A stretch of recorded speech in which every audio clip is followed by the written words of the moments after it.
हमने अभिनंदन को वापस किया और वो एक सरेंडर था। आज भी शर्मिंदा है कि आर्मी चीफ और उस वक्त के वजीर आजम ने मिलके कौमी वकार को ठेस पहुंचाई और जो फतह उस वक्त एयरफोर्स ने हासिल की, एक जहाज जो है पाकिस्तानी स्पेस को जिसने वायलेट किया उसको गिराया और उसके पायलट को हमने गिरफ्तार किया। उस रात जो है आधी रात को ये फैसला हुआ कि हमने रिएक्ट करना है, रिटेलिएट करना है, जवाब देना है। फजर के बाद 2-2:30 बजे फिर इंडिया ने हमला किया और फिर उसको जवाब दिया गया जो फैसला कुन था। हमने आज से चंद हफ्ते पहले हिंदुस्तान ने हम पे हमला किया और हिंदुस्तान को बड़ी भारी कीमत उसकी अदा करनी पड़ी।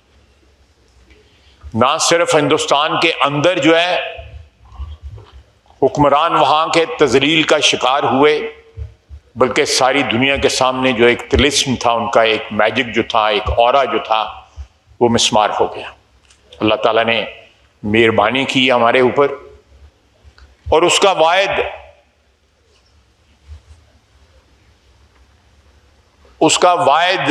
वजह जो है वो हमारी अफवाज की मजबूती और पाकिस्तानी अवाम का जो अज़्म था, उसने ये चीज़ मुमकिन बनाई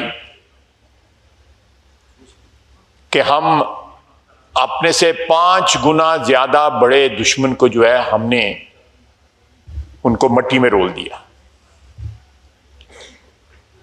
मैं खराज तहसीन पेश करता हूं अपनी अफवाज को और पाकिस्तानी अवाम को और उनके बुलंद हौसलों को और उनके इत्तेहाद को, जिन्होंने ये चीज जो है मुमकिन बनाई, ये फतह मुमकिन बनाई अल्लाह ताला की मशीयत के बाद जो है।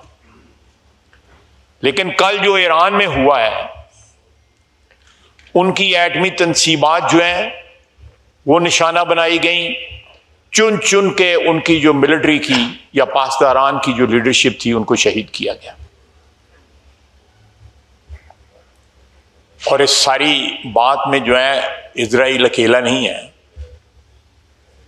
उनको इंटेलिजेंस, उनको कवर, हर चीज जो है प्रोवाइड की गई ईरान के साथ। और इस वक्त जबकि ईरान जो है अपने एटमी प्रोग्राम के लिए एंगेज्ड है विद यूनाइटेड स्टेट्स। कल एक 60 दिन का टाइम था, कल एक 61st डे था कल, और तवक्को थी कि मुलाकात जो है 2-3 रोज में हो जाएगी। मैं समझता हूं कि ये एक ऐसा इनिशिएटिव की जरूरत है इस वक्त जिससे आलमे इस्लाम का इत्तेहाद नजर आए और इजराइल के साथ जहां जहां भी इस्लामी दुनिया में ताल्लुकात हैं उनको मुनक़ता होना चाहिए। बच्चों के कातिल, ख्वातीन के कातिल, फिलिस्तीन की तबाही के जिम्मेदार, उनके हाथ खून में, मुसलमानों के खून में रंगे हुए हैं, फिलिस्तीनियों के खून में रंगे हुए हैं। उस हाथ को झटक देना चाहिए, उस हाथ के साथ हाथ नहीं मिलाना चाहिए। अल्लाह के फजल से पाकिस्तान एक अपने ट्रेडिशनल स्टैंड पे रोजे अव्वल से खड़ा है, मजबूती से खड़ा है कि हमने इजराइल की स्टेट को ना रिकॉग्नाइज किया, ना उसके साथ ताल्लुकात बनाए। पिछले चंद सालों में कोई ना कोई वहां पे पाकिस्तानी निजात या पाकिस्तानी ओरिजिन के लोग वहां पे गए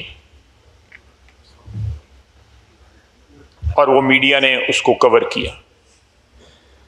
किस तरह गए, कौन उनको लेके गया, किसने उनको स्पॉन्सर किया, मैं उसकी तफसील में नहीं जाना चाहता। लेकिन ये बात अटल है कि ज़ायनिज़्म जो है वो सारी इस्लामी दुनिया का दुश्मन है। जो सेहूनी नजरिया या सेहूनी ताकतें जो हैं, मैं सारे यहूदियों को उसमें नहीं शामिल करना चाहता, क्योंकि बहुत से यहूदी जो है इस वक्त फ़लस्तीन की हमायत भी कर रहे हैं, वो सुलह भी चाहते हैं, वो एक ऐसे मुल्क की जो है बुनियाद भी डालने चाहते हैं जिसमें तमाम नेशनैलिटीज़ या कौमें जो हैं या मज़ाहिब के लोग जो हैं वो मिलके रह सकें। जनाब स्पीकर, मैं इस ईवान की वसातत से मुकम्मल यकजहती का इजहार हम करते हैं अपने ईरानी भाइयों के साथ, और इस आजमाइश की घड़ी में हम उनके साथ हैं, हर तरीके से उनके साथ हैं। उनको जिस किस्म की ज़रूरत होगी इंटरनेशनल लेवल पे, यूनाइटेड नेशंस पे या किसी और अदारे पे या इस्लामिक कॉन्फ्रेंस के अदारे पे, कहीं भी हम उनके मफादात का जो है तहफ़्फ़ुज़ करेंगे इंशाअल्लाह ताला। वो हमारे भाई हैं, हमारे हमसाए हैं, उनका दुख दर्द, उनकी खुशियाँ, उनका गम जो है हम हमारे साथ जो है मुश्तरक है। जनाब आला, मैं आता हूँ फिर दोबारा, मैंने जिक्र किया बुनियान मरसूस का। बुनियान मरसूस का जो मार्का हुआ और जिस तरह पाकिस्तान को फतह हासिल हुई, उससे बहुत सारे, एक तो बैरूनी महाज पे हमें फ़वाइद हासिल हुए, कौम का इज्जत और वक़ार जो है वो बुलंद हुआ, और एक कंपैरिजन लोगों को मिला, पाकिस्तानी कौम को मिला कि आज से चंद साल कबल जब अभिनंदन आया था तो कमेटी रूम नंबर 2 में एक मीटिंग हुई थी और 1.5 घंटा हम वहां पे बैठे रहे कि वजीर आजम साहब आए उस वक्त के और कोई फैसला हो। लेकिन उस वक्त आर्मी चीफ जनरल बाजवा और उनके दरमियान मशवरे अलहदगी में होते रहे इसी बिल्डिंग के अंदर, इसी इमारत में। लेकिन उन्होंने जहां सारी की सारी पार्लियामेंट रिप्रेजेंटेड थी, असद कैसर साहब भी वहां पे मौजूद थे, उन्होंने उसमें शिरकत से, लेकिन फैसला जो है जो कुछ हुआ वो आपके सामने है। हमने अभिनंदन को वापस किया और वो एक सरेंडर था। आपको याद होगा इसी ऐवान में टांगे कांपने की जो बात हुई, आपको भी टारगेट किया गया उस पर। ये सारा तारीख है और हम उस तारीख पे उस वक्त भी शर्मिंदा हुए, आज भी शर्मिंदा है कि आर्मी चीफ और उस वक्त के वजीर आजम ने मिलके कौमी वकार को ठेस पहुंचाई, और जो फतह उस वक्त एयरफोर्स ने हासिल की, एक जहाज जो है पाकिस्तानी स्पेस को जिसने वायलेट किया उसको गिराया और उसके पायलट को हमने गिरफ्तार किया। लेकिन एब्जेक्ट सरेंडर जो है विदिन 24 आवर्स जो है हमने किया। क्या वजूहत थी, मैं उसकी तफसील में नहीं जाना चाहता। लेकिन अब जो हुआ, फॉर्चुनेटली मेरे लिए ये बड़ा फख्र का मुकाम है कि मैं उस सारे प्रोसेस का हिस्सा रहा। जिस तरह बुलंद हौसले ने, मैंने दोनों सिचुएशंस देखी ना, उस वक्त जनरल बाजवा साहब का और वज़ीर आज़म का भी हौसला देखा उस वक्त के, और इस वक्त भी मैंने हौसले देखे अपनी अफवाज के जो चीफ थे तीनों के, उनके हौसले देखे। उस रात जो है, आधी रात को ये फैसला हुआ कि हमने रिएक्ट करना है, रिटेलिएट करना है, जवाब देना है। फजर के बाद 2-2:30 बजे फिर इंडिया ने हमला किया और फिर उसको जवाब दिया गया जो फैसला कुन था। किसी मरहले पे ये 10, 15, 20 रोज के अंदर जो भी मुद्दत गुजरी, कहीं पे किसी के ज़हन में जो है शायबा भी ना आया कि हमने कौमी वकार के ऊपर जो है वो समझौता करना है। शायबा भी ना आया। बड़े इंस्पायरिंग थे हमारी अफवाज के जो हौसले थे, बड़े इंस्पायरिंग थे। बड़ी मुद्दत के बाद जो है रियासत में जो है एक एतमाद आया, हम लोगों को एतमाद आया, अवाम को एक एतमाद आया कि हमारे मुहाफ़िज़ जो हैं वो दलेर हैं, रेजोल्यूट हैं, और उनके हौसले बुलंद हैं और पाकिस्तान के चप्पे चप्पे की हिफाजत करेंगे। और जो हमारी एयरफोर्स ने कमाल दिखाया, जिनके जहाज से वो भी आशश कर उठे, वो भी आके पूछते हैं कि ये जहाज हमने तुम्हें दिए थे, एनएच की लाया है ये जरा कमाल दिखाया, ये उनको भी नहीं पता। ये सारे का सारा जो है इंडिजिनस जो है हमारी टेक्नोलॉजी, हमारे बच्चों ने, हमारे जो साइबर वॉरियर्स ने, वहां पे जो है स्टेडियम की लाइटें चली गई, आईपीएल बंद हो गया, पानी रिलीज हो गया डैम्स में, ग्रिड बंद हो गए। ये सारी बातें जो हैं, ये सारे हमले जो है, जो साइबर अटैक्स ये थे, ये हमारे बच्चों ने किए,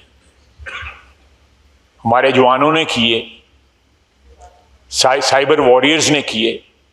हमें हमें जो है इस फतह के ऊपर जो है तमाम उम्र जो है ता क़यामत जो है फख्र होगा कि किस तरह ये जंग लड़ी गई और पूरी कौम जो है मुत्तहिद होके अपनी अफवाज के पीछे खड़ी थी। एक पूरी नस्ल को जो है हमारी अफवाज की जो लीडरशिप है उसने इंस्पायर किया है। रियासत के अंदर एतमाद जो है वो कहीं नीचे था, वो आसमान को छू रहा है। जनाब स्पीकर, बजट के दिन है, फौज की मजबूती और मईशत की मजबूती दोनों हैंड इन हैंड चलते हैं। हमने पिछले एक साल के अंदर स्क्रैच से, मैं लंबी चौड़ी फिगर्स के चक्कर में चाहता, मैं कोई इतना ना मैं इकोनॉमिस्ट हूं ना कोई बजट का एक्सपर्ट हूं, लेकिन आज से एक साल कबल जो है, एक साल से कुछ ज्यादा अरसे में जो अचीव किया है, मैं वजीर खजाना को खराज तहसीन पेश करता हूं। वो गैर सियासी शख्स हैं, टेक्नोक्रेट हैं, बैंकर हैं,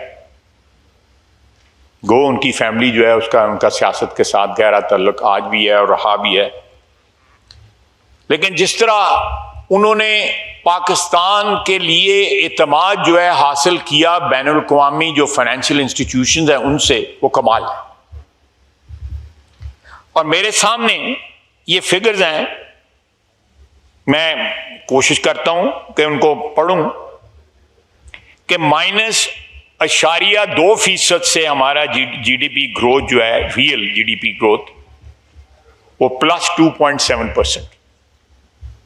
इट्स ए ह्यूज जंप कि आप माइनस से जो है 2.7 इज नॉट ए बड़ी फिगर नहीं है, लेकिन आप देखें कहां से हम स्टार्ट हुए और कहां आज खड़े हैं। और बाकायदा सारी दुनिया, बैंक्स, फाइनेंशियल इंस्टीट्यूशंस, हमारे दूसरे जो पार्टनर्स हैं इकोनॉमिक, इसमें पार्टनर्स जो हैं हमारे मुल्क के, वो उनको पाकिस्तान में कॉन्फिडेंस आया है कि Pakistan is on track as for the economy is concern. उसके बाद इन्फ्लेशन जो है मई 2023 में 40% थी, आज मई 2025 में 3.5% मंथली जो है इन्फ्लेशन, एनुअल जो है 4.6%। एक लंबा सफर है जो शहबाज शरीफ की क़यादत में और हमारा वजीर खजाना की क़यादत में हमने तय किया है। एक कॉन्फिडेंस, एक एतमाद जो है उसको बहाल किया है। आवाम को जो है कोई पूरी ठंडी हवा नहीं लग रही। आज भी जो है we are still in crisis, but we are moving out of the crisis. There is a hope, और बड़ी स्ट्रांग होप है, बड़ी कवि जो है हमें उम्मीद है कि इंशाअल्लाह ताला will be out of the woods in coming months और मे बी ए ईयर और 2 years जो है पाकिस्तान की इकोनॉमी जो है एक रोबस्ट इकोनॉमी होगी। जनाब वाला 2023 में ट्रेड जो बैलेंस था वो 7.6% ऑफ जीडीपी, और 2025 में current account shows A surplus of 1.2 billion. ये ट्रेड डेफिसिट ये भी जो है आपका जो है पॉजिटिविटी की तरफ आ गया। Foreign direct investment 11 billion 1.11 billion 0.6% of GDP, 2025 में 0.7% of GDP, up to 20% from last year. इसी तरह मुख्तलिफ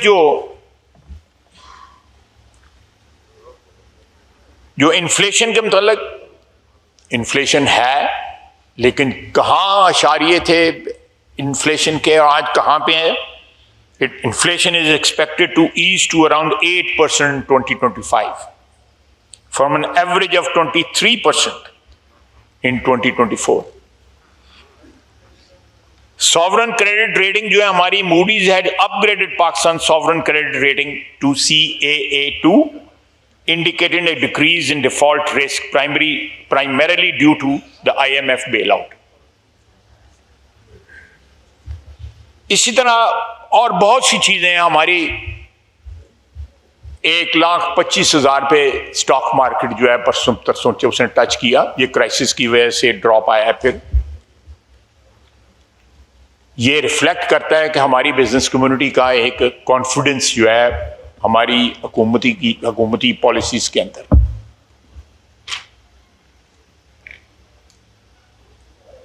जनाब वाला, आपको याद होगा, साउथ को भी याद होगा, अब इकोनॉमी के मुतल्लिक बातें की जाती हैं, क्रिटिसाइज किया जाता है। IMF को किसने खत लिखे थे? वो कौन लोग थे जिन्होंने IMF को खत लिखे थे कि हमें बेल आउट ना किया जाए, पाकिस्तान को माशी तौर पर तबाह और बर्बाद कर दिया जाए? जनाब स्पीकर, मैं बताना चाहता हूं कि कोई शख्स जो है पाकिस्तान के लिए इंडिस्पेंसिबल नहीं है। कोई शख्स, ह्यूमंस आर डिस्पेंसिबल, वो आते हैं चले जाते हैं। इंडिस्पेंसिबिलिटी जो है वो इस वतन की है, इस मुल्क की है, इस कौम की है, क़यामत तक।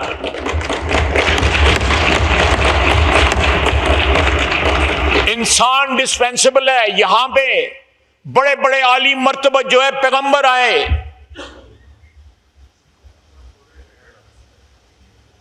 जिनकी वजह से वजूद कायनात है, वो दुनिया से रुखसत हो गए। इश्यूज नेशनल बनाएं, जरूर बनाएं। जहां पे हम फॉल्टर करते हैं और हमारे इश्यूज बनाएं, जरूर बनाएं, लेकिन सारी सियासत का महवर एक शख्स बना देना, मैं समझता हूं कि जिससे ये हुब्बुल वतनी नहीं है, ये हुब्बुल शख्स है, कोई हुब्बुल किसी और का हुब्ब है। ये सेल्फ डिस्ट्रक्टिव है। ऑलरेडी जो है the process of self destruction has started.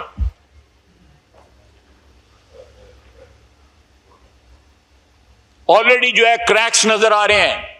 मैं उनको डिफाइन नहीं करना चाहता। मेरे साथी, मेरे कुलीग जो इस साइड पर, उन सबको पता है।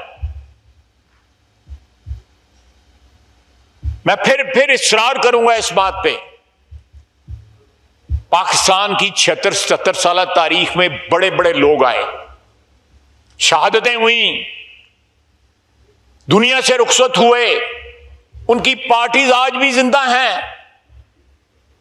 सबसे बड़ा एग्जाम्पल पीपल्स पार्टी है। जुल्फकार अली भुट्टो शहीद हुआ, उसके बाद उसकी बेटी शहीद हुई, आज भी पार्टी जिंदा है। पाकिस्तान मुस्लिम लीग की क्यादतें बदली, कहां से क्यादत शुरू हुई, बड़े बड़े अजीम लोग थे जिनकी क्यादत थी।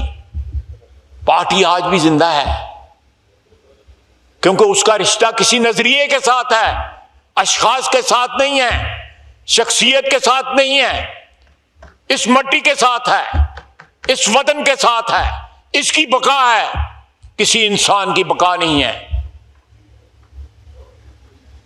किसी इंसान की बका नहीं है। बका जो है सिर्फ वतन को है, पाकिस्तान को बका है। आपने अगर रिश्ता रखना है तो इस मुल्क से रिश्ता रखें, अपने अंदर से क़यादत पैदा करें।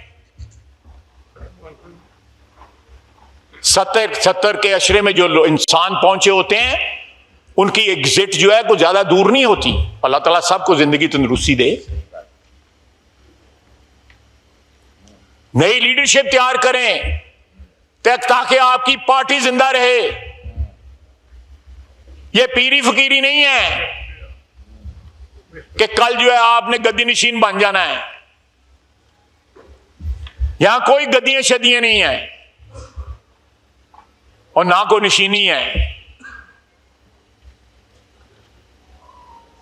जनाब स्पीकर, ना सिर्फ एक टैटर्स के अंदर खंडरात में हमारी इकोनॉमी थी जिस वक्त हमने टेक ओवर किया, बल्कि पूरी कोशिश की गई कि हम रिकवर ना करें। पूरी कोशिश की गई। आज 1.25 साल हो गया है, मेरा ख्याल है 1.5 साल हो गया है इलेक्शन को गुजरे हुए।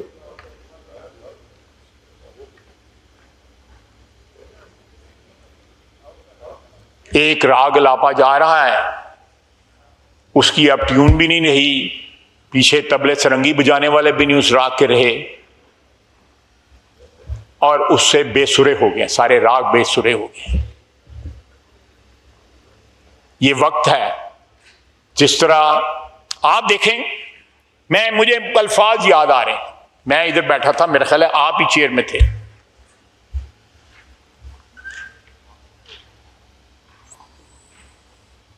जनाब स्पीकर, जब जंग के बादल मंडरा रहे थे, चंद हफ्ते पहले,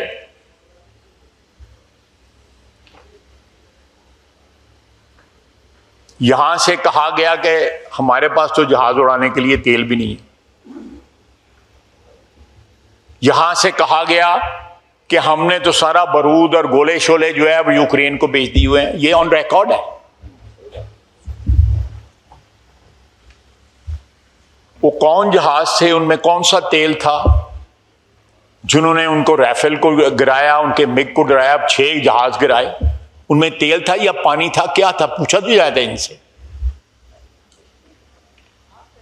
इतनी अथॉरिटेटिव स्टेटमेंट दी कि हमारे पास तेल नहीं है जहाज उड़ाने के लिए, हम पाकिस्तान की किस तरह दफा करेंगे।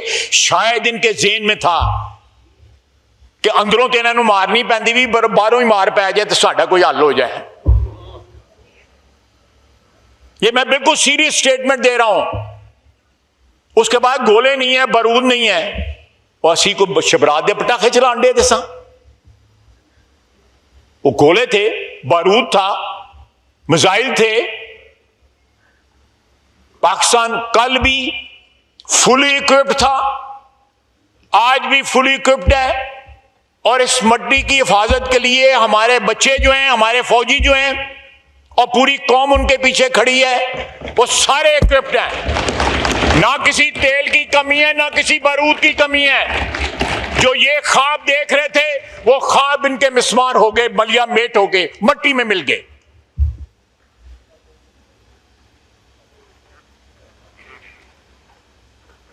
ये कौमी हमीयत की, कौमी इज्जत की जो है एक इंसल्ट थी कि कहना जी हम जंग नहीं लड़ सकते।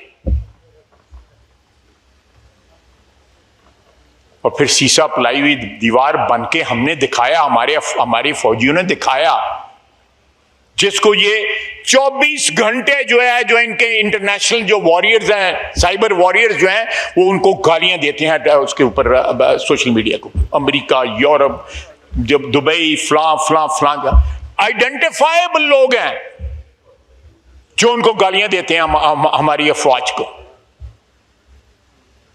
जिन्होंने दुनिया की तारीख में, जंगी तारीख के अंदर नया बाब रकम किया है। 5 गुना बड़ा मोदी का जो गुरूर जो है मट्टी में मिला दिया।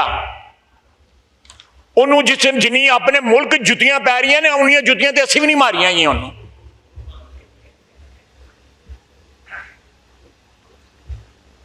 जनाब स्पीकर, इनसे पूछें कि ये उस वक्त किसके साथ खड़े थे जब आजमाइश का लम्हा इस कौम पे आया था, जब हमारी फिजाओं के अंदर जो है हमारे शहीन जो है ललकार रहे थे दुश्मन को, जब हमारी सरजमीन के ऊपर, हमारी सरहदों के ऊपर हमारे जवान जो है, फौजी जवान ललकार रहे थे उनको, हमारे पानियों में वो आए रुख किया हमारे पानियों की तरफ उन्होंने, लेकिन हमारी बहरी अफवाज का इरादे देख के वापस चले गए, लौट गए।